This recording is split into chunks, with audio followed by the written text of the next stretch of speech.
Baik, Assalamualaikum warahmatullahi wabarakatuh.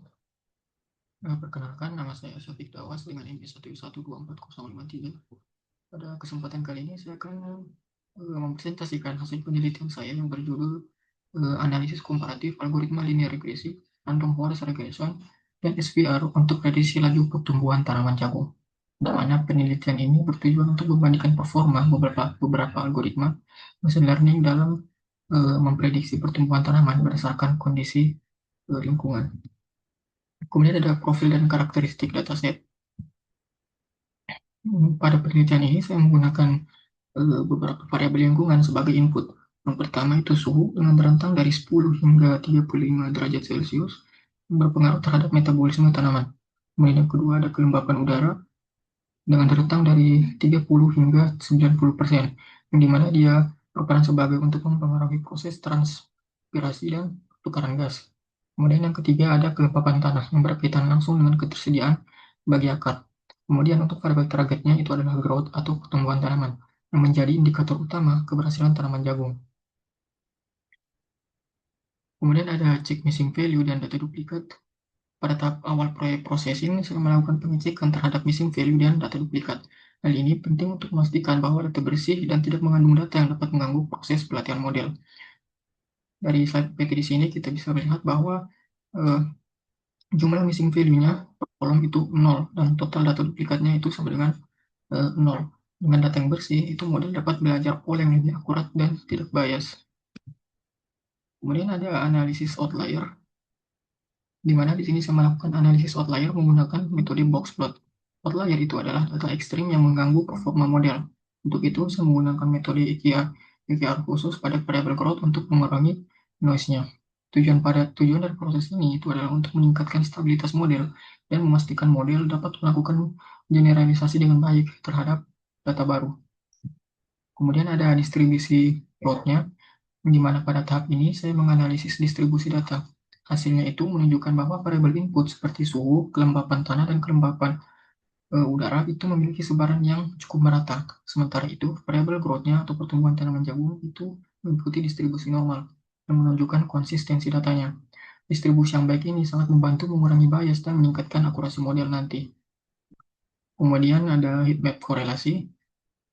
Dari hasil analisis, kelembapan itu memiliki korelasi tertinggi pada pertumbuhan tanaman, yaitu sebesar 79. Semua variabel itu memiliki hubungan positif. Artinya, semakin tinggi nilai variabel, semakin tinggi pertumbuhannya. Selain itu, korelasi antar fitur rendah sehingga tidak menjadi multicollinearity. Ini berarti setiap fitur itu memberikan kontribusi yang unik terhadap model. Kemudian ada standarisasi. Selanjutnya di sini saya melakukan proses standarisasi data, yang dimana tujuannya itu adalah untuk menyamakan skala antar fitur agar tidak ada variabel yang mendominasi. Yang dimana proses ini sangat penting, terutama untuk algoritma seperti SVR, itu yang berbasis jarak. Selain itu, untuk menghindari data leakage, standarisasi hanya dilakukan pada data training saja, dan untuk data testing hanya mengikuti transformasinya.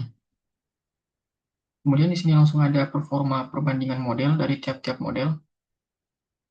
Pada tahap ini saya membandingkan performa 3 algoritma, linear regresi, random forest regressor, dan SVR. Perbandingan dilakukan untuk melakukan algoritma yang mana paling optimal dan memprediksi pertumbuhan tanaman.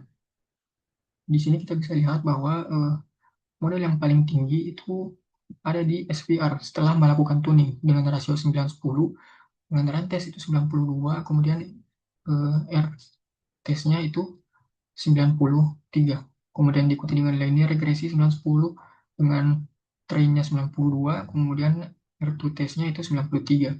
Kemudian untuk mean absolute errornya itu yang paling rendah hanya SVR juga dengan 4.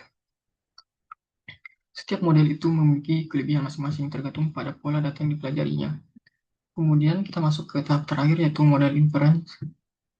Setelah model dilatih dan diuji, tahap terakhir itu adalah inference atau penggunaan model untuk prediksi data baru. Pada tahap ini, itu model digunakan untuk memprediksi pertumbuhan tanaman itu berdasarkan kondisi lingkungan yang diberikan. Hasil ini menunjukkan bagaimana model diaplikasikan secara nyata dalam bidang pertanian, khususnya untuk pengambilan keputusan. Di sini saya mengambil contoh dari dataset asli. Dari dataset saya sendiri, di mana untuk masukan suhunya itu 11, kemudian kelembapannya itu 52%, Kemudian kelompok pertanahan itu ada 20%, di mana dari hasil datasetnya itu 59. Nah, di sini kita bisa lihat dari model inference saya, estimasi pertumbuhannya adalah 64,65 cm, yang dimana batas toleransinya ini sesuai adalah 4,9 cm, kurang lebih 4,09 cm. Kemudian ada algoritma yang digunakan. Di sini saya menggunakan SVR karena SVR yang paling eh, optimal dari model-model yang telah dibandingkan tadi. Oke, demikian presentasi yang dapat saya sampaikan. Jika ada salah kata, mohon dimaafkan. Assalamualaikum warahmatullahi wabarakatuh.